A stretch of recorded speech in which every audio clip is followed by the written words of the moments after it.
Hello, noble ones. Welcome back to my channel. This is the Metatron speaking, and Scott Ridley is a gift that keeps on giving.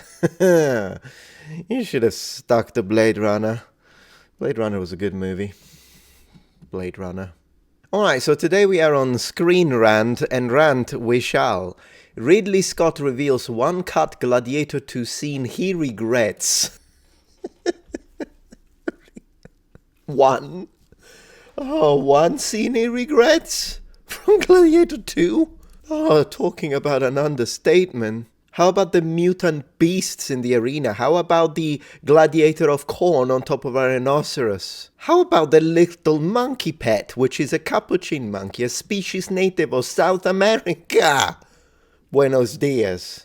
How about regretting the whole castings in Mr. What's-His-Name? Fred Hetchinger, albeit being an excellent actor, looks nothing alike Caracalla. Actual Caracalla. Does this look, oh my gosh. The stark difference that you could have showed between a stronger, tougher Caracalla, like the guy, he was a really tough guy, and instead a more gentle, fashion-interested Geta, as described in Historia Augusta. It would have been fantastic to see the difference, but no. They're both nuts in the head. They're both little spoiled brats, extravagant, with makeup. Why are the Roman emperors wearing makeup? If there was one Roman emperor that wore makeup, you want to know who that is? I'll show you who that is. Man, we are starting strong. Emperor Elagabalus or Elagabalus if you're going to read it in English, was the guy who actually wore makeup. Not because he was trying to look like a woman, by the way. It was an Eastern ritualistic aspect of his religion and custom, since he was from Syria, and the Romans made fun of him the entire time, also because that was part of anti-imperial propaganda. But I digress. So yeah, anyways, let's see what this one scene that was cut that Ridley Scott really regrets. Oh my gosh. I don't even want to know. What is it? Aliens? Ridley Scott explains what scene he regrets omitting in Gladiator 2. The 2024 historical epic continued the story of 2000 Gladiator, years after the death of Maximus, and I'm glad that Maximus died, because if he had seen this, he would have plucked his own hair out of his head. Focusing mainly on his son, Lucius. Paul Mescal stepped up to play his son in Gladiator 2 cast, which includes Pedro Pascal, Denzel Washington, Fred Hetchinger, and Joseph Quinn. Gladiator 2 received decent reviews and a good showing at the box office. That doesn't include me, by the way. To date, it has grossed over $458 million, putting it as the number 11 highest grossing film of 2024 at the worldwide box office. Well, good for them. Speaking with GQ, Scott explains one cut Gladiator 2 scene he wishes could have made the final film. This scene would have involved a heated discussion between Geta and Caracalla about who was conceived first. Mr. Scott. Who was conceived? Oh, I gotta read this. Oh, I gotta know this. Let's see. He who was first conceived would be more of an emperor than the other one. Like, yeah, petty. So basically petty talk between two spoiled brats. According to what the pairing thought, the scene would have been a detailed conversation about how, despite Scott enjoying some of the potential scene's dialogue, it was scrapped. I'm glad. Check out the full explanation from Scott below. Right. No. I'm really curious to see what the full explanation is. Here's the thing, though. I have the answer, Mr. Scott. I could have given the answer to these two Muppets. 100%. You now know what the answer is?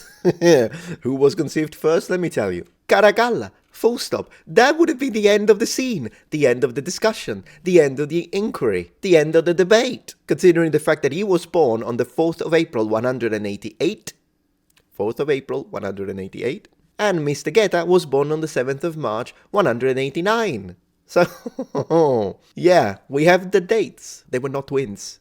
They were not twins. I don't know what to tell you. They were not twins. He just made that up, not to mention they wouldn't be in power right now. Their dad would be the Emperor Septimius Severus, but I know why he didn't want to deal with that, showing the Emperor. I know exactly why. So he's like, no, these two, I don't know, the Emperor just disappeared for whatever reason. His two sons are in power, but they're twins. For whatever reason, they're twins and spoiled brats. But no, please, Mr. Scott, please continue. He says, we had a scene which I regret not doing, which is kind of funny, because they are constantly bickering about who was conceived first, because who was conceived first is more of an emperor than the other one. Nonsense. So then this detailed conversation about how. He said, well, if I was out last, I was conceived first. I could point to a couple of doctors who would disagree with that. Think about that. What this would have meant for Gladiator 2 to be even a worse movie than it was. Geta and Caracalla, the bickerers in question, are the twin emperors in Gladiator 2. They are loosely based is very generous, Screen Rant. That is extremely generous, my friend.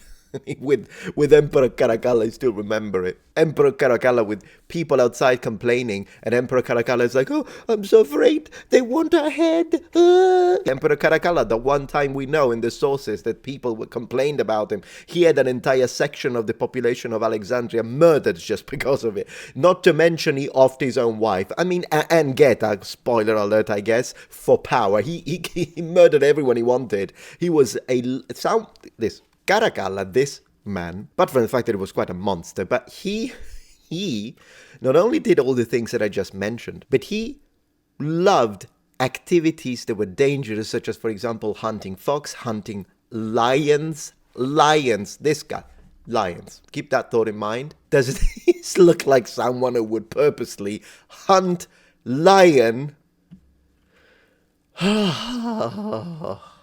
Mr. Scott, you're gonna give me a heart attack. Anyways, they are loosely based on the real-life Roman figures, except in reality these co-rulers were not twins, exactly. As it stands, the pair is painted as a fairly unstable duo, inspiring a revolution due to their warmongering tendencies.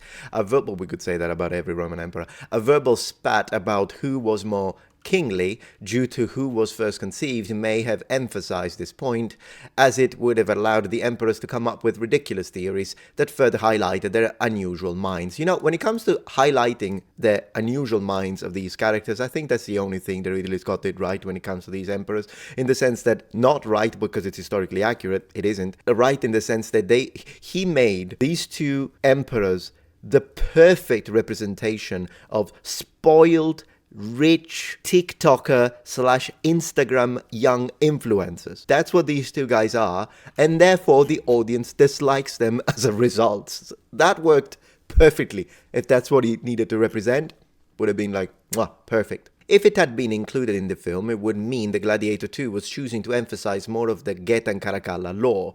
While their backstories are important, the more critical plot of their histories is the fact that they rose to power during Lucius's disappearance. This creates a conflict in the film, as Lucius has a right to the throne. He doesn't, because they are the children of Septimius Severus, who is the emperor at that point.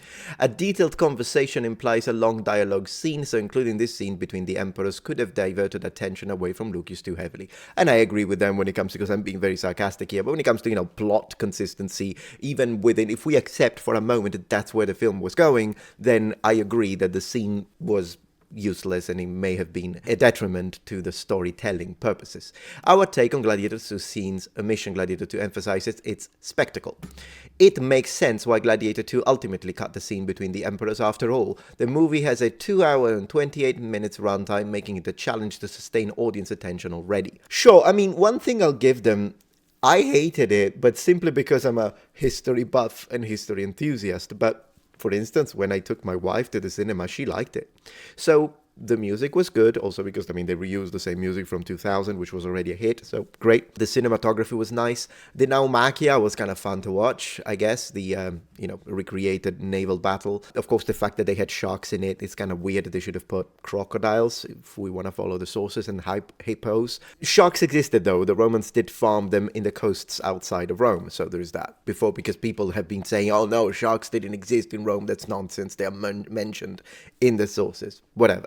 But yeah, as I say, the battle is crazy because that battle happened 300 years before. Nothing makes sense from a historical standpoint. They even have a medieval trebuchet. Put all of that aside and you're not a history buff. I don't know why you would be clicking this video and watching my channel if you weren't, but let's say you weren't, or you want to take your fiance and she or he are not history buffs, they're going to enjoy the film. So I think the film is fine as a movie. Problem is everything else.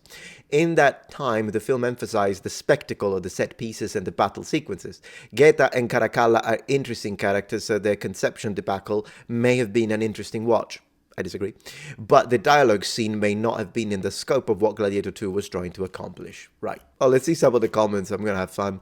Let's see. Oh, Ridley, says Jordan. What did you do? Just one punctuation mark is sufficient.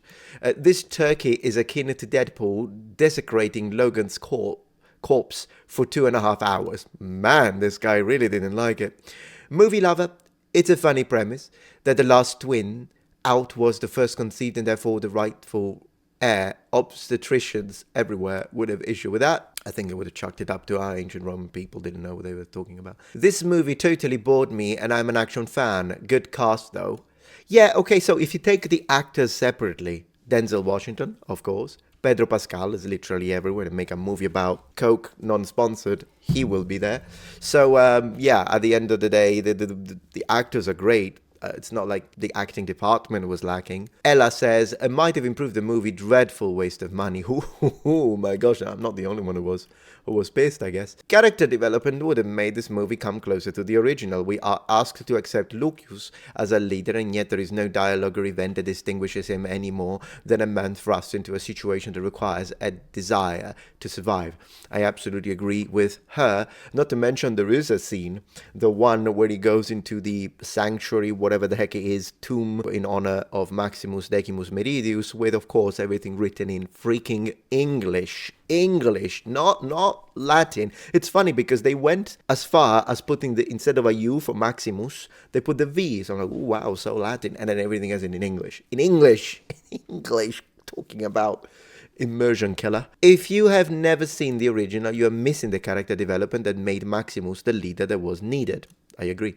Just because Ridley Scott has the following he commands, he didn't do that in Gladiator 2, and consequently the film is a disappointment. Denzel Washington was fleshed out, and his amazing acting makes him the only highlight of what is clearly Scott's ego trip.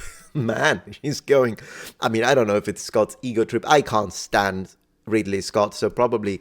If Elizabeth is saying this, you might be thinking, well, maybe Elizabeth is exaggerating, why is she attacking this old man? Well, here's the thing, Ridley Scott, I have a dedicated video when I'm dissecting this interview that Ridley Scott had when he was receiving some, I wouldn't even call it backlash, it was just some constructive criticism in an extremely polite manner when it comes to his movie Napoleon. Yeah, the one where the cannonball shoots the nose of the Sphinx, which makes absolutely zero sense since you've got drawings that represent the Sphinx that predate quite a long time Napoleon, and the nose is already gone, so it clearly wasn't the cannons from Napoleon. Whatever, that is another movie that didn't go very well with the public, and historians were pointing out. But then again, in a very, I remember this historian, and he was very polite. He was saying like, "Sir, fantastic movie, you did such a good job, but maybe I was wondering why this choice, since historically this is what happened, and I think did you do that because you wanted to have a better character development? Do you think it was better for the plot?" Like, it was extremely polite. And Ridley Scott replied by saying, "Historians, were you there? No? Then shut the F up. You absolute arrogant idiot. I cannot stand Ridley Scott. Okay, I can't stand him, so keep this in mind. Whenever I review anything that has to do with Ridley Scott, I will bring in my bias, proudly so, against the man." So there is that. But it's possible that that's why she's saying that, because Ridley Scott, in a couple of interviews, was extremely arrogant. I mean, why he was pretty much saying all historians are worthless and their work is nothing. I don't think in matters of history, not in matters, because he could have said, hey, I'm the movie maker, I know how to make an interesting movie. That would have still been arrogant, but at least he would have had a point, because he could have said, I make a lot of millions, so whatever choice I made is right. Great, I'm not going to argue against that. He knows how to make a movie. Now, I can find the movie boring, but if the movie makes a profit, whatever. But the problem is that he specifically said in matters of history, he said historians don't know what the heck they're on about because they weren't alive at the time, whatever, whether it be the Middle Ages, whether it be classical antiquity. So shut up. That's horrible, because it would be the same as me, and I don't know how to make a movie. I'm not a movie maker. I'm a customer, so I can say, as someone who's watching, I didn't like it, but as someone, I don't know how to make a movie, so I'm not going to tell a movie maker, you don't know what you're doing with, say, the photography, with that kind of stuff. I just complain about the history. Or I say those things that I am allowed to say as a customer, as a viewer, because I'm watching this movie, supposed to entertain me. If I find it boring, then yeah, I can voice my concern, but I don't know how to construct a movie, from how to do the photography, for example. I haven't got a clue. I haven't studied photography. I wouldn't go to a mathematician telling them that their equations are wrong and they they need to shut up because I disagree with whatever the heck it is. Therefore, the fact that he thinks that all historians are worthless and yet he makes movies about history, we should be thankful for historians, because that's how you know what we know about history and ancient Rome that inspired you to then make the movies that made you a fortune, Mr. Scott. So if I were you, I would be grateful towards historians.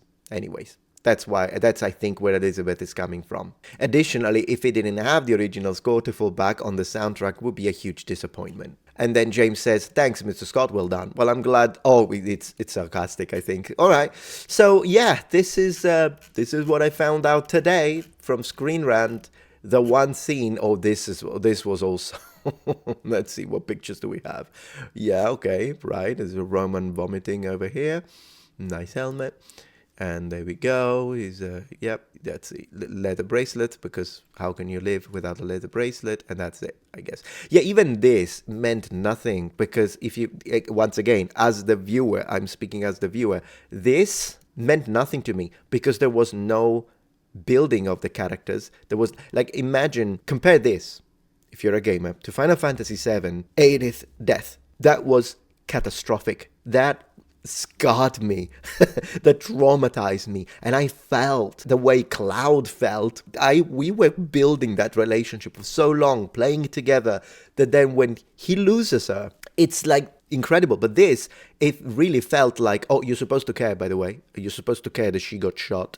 Which, by the way, she's a soldier in there, so it's not like the Romans are doing an atrocious act. They're soldiers, they're fighting in a battle that happened 300 years before. But anyways, as usual, Ridley Scott, I'm glad that he skipped that scene that I didn't have to go through, put myself through, but I would have done it anyways. For you noble ones, I hope you enjoyed this. Thank you very much for watching. We'll see if something more comes to the surface for Gladiator 2, in which case, you'll know, because you'll get a notification. Thank you for watching. Bye.